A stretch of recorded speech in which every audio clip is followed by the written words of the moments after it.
Olá, eu sou a Filipa do Busy to Easy e hoje vou falar-lhe sobre a rotina na vida das crianças, na vida dos seus filhos. Porque são tão importantes as rotinas, qual o papel delas e vamos ver também algumas estratégias práticas para ajudá-la quando sente que as rotinas não estão a funcionar da forma que é suposto. Esta vai ser uma aula a sério, em que vou ensinar-lhe tudo o que precisa de saber para começar a entender o que se passa no cérebro dos seus filhos em cada momento. E porquê é que isso é importante? Para poder agir de uma forma que seja a mais ajustada.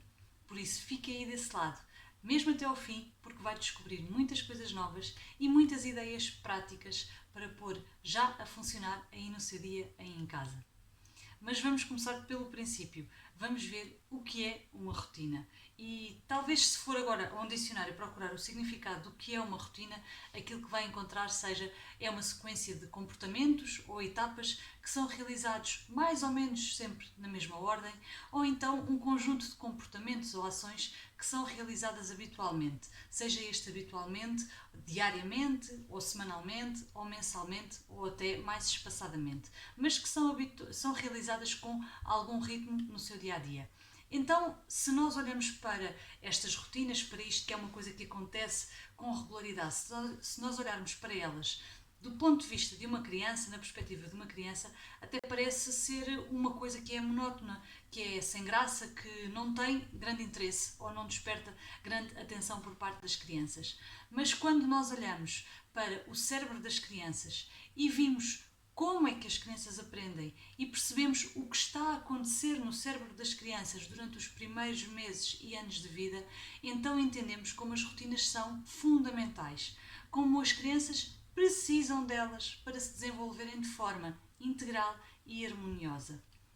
E ao contrário da maioria dos órgãos do nosso corpo, que quando nascemos já estão relativamente bem desenvolvidos, o mesmo não acontece com o cérebro. O cérebro de um recém-nascido tem ainda um longo percurso até ser considerado um cérebro desenvolvido. Quase que podemos comparar o cérebro de um recém-nascido a um armário que compra no IKEA.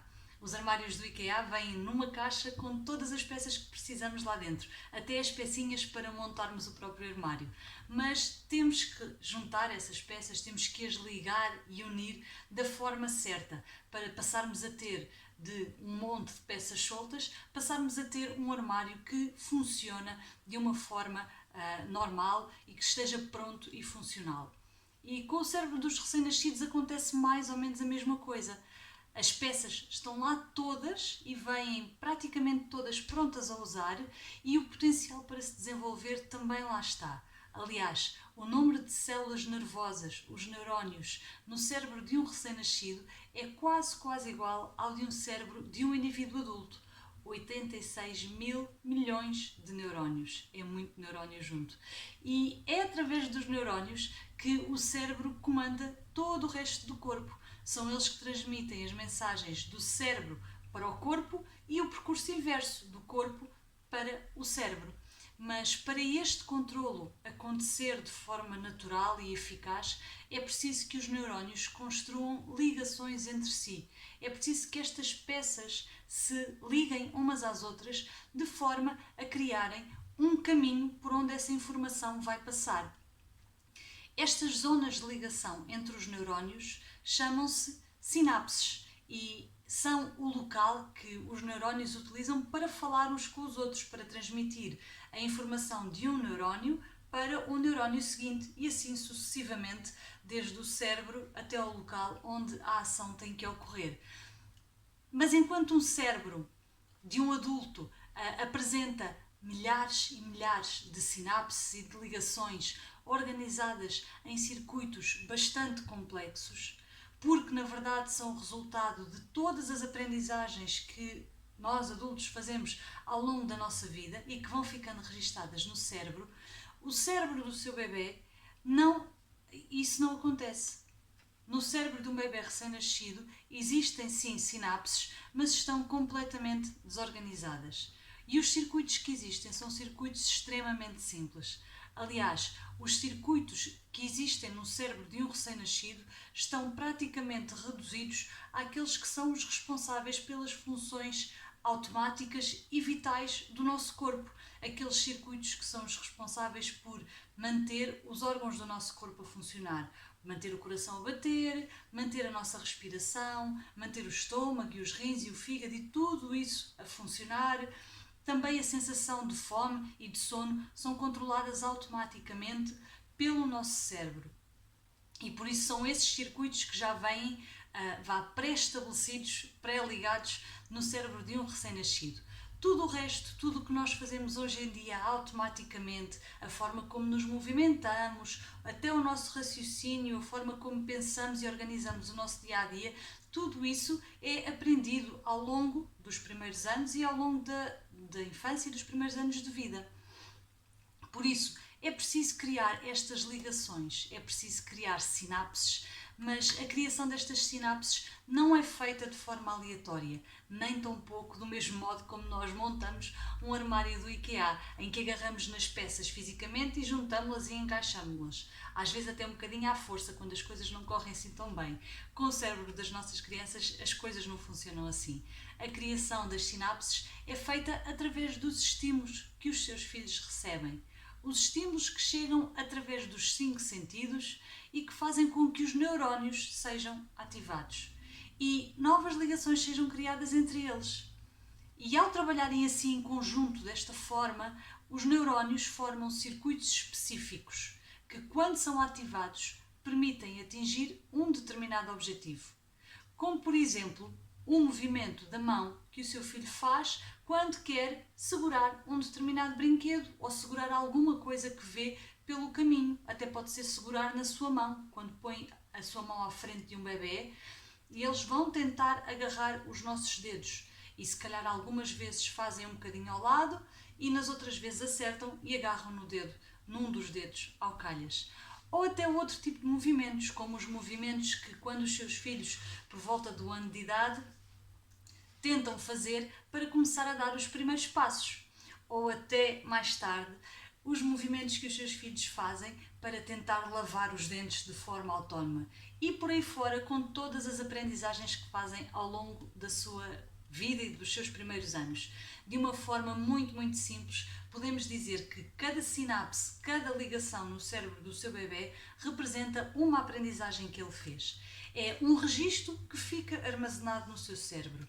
E quando o seu bebê recebe o mesmo estímulo mais tarde, os mesmos neurónios, os mesmos circuitos, as mesmas sinapses vão ser reativadas e isto vai fortalecer essa ligação que existe entre esse conjunto de neurónios. Então é através deste processo de repetição que o cérebro do seu bebê aprende. É esta repetição, esta sequência de movimentos, de ações, que acontece sempre com a mesma ordem, na mesma sequência.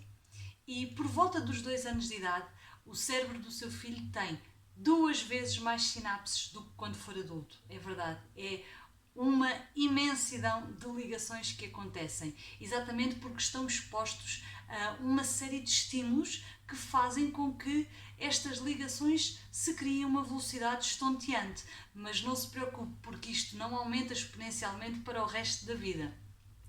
Com o tempo, o que acontece é que essas sinapses e esses neurónios que foram ativados inicialmente, como deixam de ser reativados, porque há algumas atividades ou alguns estímulos que deixam de existir e deixam de ser importantes, essas sinapses e esses circuitos começam a ser enfraquecidos, porque não são reativados. E com o tempo podem mesmo ser eliminados.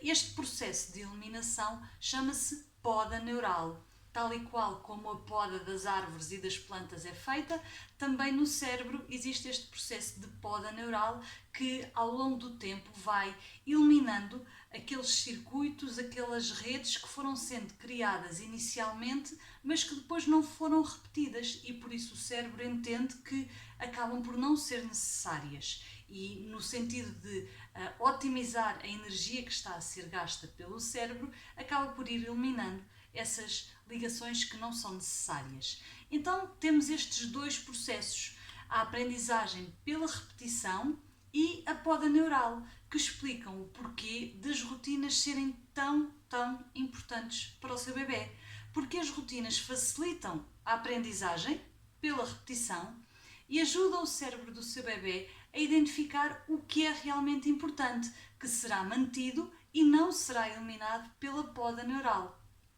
Mas há mais vantagens. Há mais vantagens porque as rotinas fazem muito, mas muito mais pelos seus filhotes. O facto de a rotina ser uma sequência que é feita sempre da mesma forma, com a mesma ordem, naquela sequência que eles já conhecem, dá-lhes segurança. Dá-lhes segurança porque é uma sequência de acontecimentos que são previsíveis. Estes acontecimentos em que eles sabem o que vem a seguir, sabem com o que podem contar. E ao crescerem neste ambiente em que se sentem seguros por saberem o que vem a seguir, eles acabam por ganhar esta segurança também para explorar outras coisas que até podem estar um bocadinho fora da sua rede normal, de outras coisas que estão à sua volta, à volta do seu mundo. Mesmo com acontecimentos que sejam inesperados ou até com desafios em que eles não consigam controlar todas as variáveis, eles não têm medo de arriscar, não têm medo de aprender uma coisa que é totalmente nova, não têm medo de falhar, porque sabem que têm sempre um ambiente seguro ao qual podem voltar e podem regressar. E o facto de uma criança ter esta segurança nas suas rotinas, de conseguir antecipar os comportamentos que vêm a seguir, também a ajuda a não entrar no ciclo da tão afamada birra. Porque, na verdade, aquilo que nós chamamos birra, o choro, o entrar numa espiral em que a criança perde o controlo, na verdade começa com uma necessidade que a criança tem e que não está a ser atendida. Para uma criança que está com sono, por exemplo, o facto de começar a rotina da noite, que não começa com o ir para a cama e dormir, começa com muitas coisas antes, começa se calhar com o vestir o pijama, com o lavar os dentes, com o trocar a fralda ou fazer xixi. Só o iniciar dessa rotina acaba por acalmar a criança, porque antecipa aquilo que ela precisa, porque ela conhece a sua rotina de dormir e sabe que o dormir vem lá no fim. E ao perceber que está a começar a rotina, que se está a aproximar a hora de ir para a cama, ela acaba por conseguir acalmar-se, porque sabe que aquela necessidade de dormir vai ser atendida muito em breve. Por isso, as rotinas e a segurança que a criança tem naquilo que vem a seguir também ajuda a prevenir as birras nas crianças, principalmente nas mais pequeninas. Mas há mais um benefício que também queria falar hoje sobre as rotinas, porque as rotinas são algo em que os seus filhos sentem que conseguem controlar. O facto de saberem o que vem a seguir dá-lhes esta sensação de controlo e de poder sobre aquilo que podem fazer a seguir. E nós mães, a verdade é que nem sempre estamos dispostas a partilhar o poder com os nossos filhos, porque tudo tem que ser feito à nossa maneira, como nós queremos, quando nós queremos, e há coisas que não, à mesma hipótese, não é mesmo possível dar este poder às crianças. Elas não podem mesmo decidir com coisas que sejam importantes, que interfiram na saúde delas ou que possam pôr em causa a sua saúde. Mas há coisas pequeninas em que se calhar elas podem começar a tomar o controle e a ganhar poder de decisão sobre a ordem com que fazem algumas das suas rotinas. Por isso, quando os seus filhos abraçam uma rotina como sendo a sua rotina, em que fazem as coisas à sua maneira, mesmo que esse modo, mesmo que essa sua maneira tenha sido a forma que nós lhes ensinamos, isso não interessa, fica só aqui entre nós, eles não sabem isso. O que interessa é que eles sabem que depois, por exemplo, de vestir o pijama, na sua rotina da noite, vão lavar os dentes, vão fazer xixi, vão ler uma história e esta é a sua rotina da noite. É a sua rotina e a de mais ninguém. É aquela que é a sua. E se eles até quiserem trocar alguma coisinha de ordem, por exemplo, ir lavar os dentes antes de vestir o pijama, por que não deixá-los? É a sua rotina. E se calhar dentro daquilo tudo que têm para fazer, o fazer uma coisa antes e outra depois acaba por não ter grande interferência. Por isso, o facto deles conseguirem ter este controle sobre as suas rotinas acaba por ser muito positivo. Mas pode ainda ir mais ao pormenor e pode, por exemplo, saber todos os passos que são precisos na hora de lavar os dentes. ou na hora de vestir, se começa a vestir-se por cima pela camisola ou se começa a vestir-se por baixo pelas meias e pelas calças. Eles podem decidir, é a sua rotina de se vestir. E eles sabem que têm aquela tarefa sob controle. E é feita à sua maneira, e este poder que nós lhes estamos a transmitir, de poderem decidir como fazem as suas rotinas, dá-lhes uma autoconfiança enorme. Então, e agora, o que é que nós podemos fazer quando as rotinas não correm assim tão bem? Uma das perguntas que mais ouço das mães é: quantas vezes tenho que repetir a mesma coisa? E isto é quase uma pergunta retórica que nós, quando viramos mães, aprendemos a dizer e nunca mais paramos de dizer. Porque a verdade é que há muitas ocasiões em que andamos sempre a repetir a mesma coisa, quase que parecemos um disco riscado. E agora que já sabemos estas coisas sobre como funciona o cérebro dos seus filhos, sobre o ponto de vista neurológico, já percebemos que é preciso repetir muitas vezes a mesma coisa. E lembre-se que tudo começa com uma ligação muito fraquinha entre os neurónios e que é preciso repetir muitas vezes, para que esse comportamento fique bem registado no cérebro dos seus filhos. Por isso, há de haver muitas coisas em que terá que repetir mesmo muitas vezes, em que terá que repetir vezes sem conta. Por isso, a minha sugestão é que o melhor é mesmo não contar o número de vezes que repete. Não vale a pena. É ir repetindo até chegar ao ponto em que eles já não vão precisar mais. Mas pode usar outras estratégias também para apoiar e suportar nesta tarefa, para não ter que andar sempre a repetir tantas vezes a mesma coisa. E uma estratégia que resulta muito bem é tornar as coisas visuais, é usar o estímulo visual, porque na verdade o estímulo visual é algo com que todos nós estamos sempre a dar de caras com aquilo que vemos e, portanto, nem é preciso uma coisa muito grande, basta uma pequena informação adicional no sítio certo para nos lembrar que temos que fazer qualquer coisa. E aqui o estímulo visual pode ter duas funções. Caso a rotina ainda não esteja bem consolidada, então aí nesse caso da rotina não estar bem consolidada, o estímulo visual vai servir de lembrete, porque é provável que os seus filhos ainda não se recordem totalmente de tudo aquilo que têm para fazer. E o servir de lembrete pode ser colocar alguns objetos no local do crime, no sítio onde a tarefa tem que ser feita ou o comportamento tem que ser tomado. E esses lembretes podem ser desde post-its que recordam qualquer coisa que tem que ser feita, ou então outro tipo de objetos, porque acredito que não queira ter a sua casa cheia de post-its espalhados em todo o lado. Portanto, pode optar por ter algum objeto que seja significativo para a tarefa que tem que ser feita ou que representa a tarefa que tem que ser feita no local adequado. Por exemplo, se os seus filhos têm que varrer a cozinha, pode deixar a vassoura e a pá mesmo em frente à porta da cozinha, em que não há maneira deles fugirem sem varrerem ou sem pelo menos passarem pela vassoura e pela pá. E ao encontrar estes instrumentos hão de se lembrar que têm que varrer a cozinha. Ou então, por exemplo, deixar o pijama em cima da cama, de fora do armário, porque assim os seus filhos, quando olharem para o pijama, lembram-se que têm que vestir o pijama a uma determinada hora. Portanto, aqui pode ser servir de lembrete. Outra forma também muito popular de utilizar este estímulo visual é usar os quadros de rotinas, os quadros ou as tabelas de rotinas, mas neste caso, se vai utilizar os quadros ou as janelas de rotina ou as tabelas de rotinas para lembrar os seus filhos, é bom que eles tenham as tarefas ou os comportamentos pela ordem com que devem de ser feitos, porque assim o seu filho consegue ver o que é que vem a seguir, qual o passo que vem a seguir pela ordem que é suposto ser feita.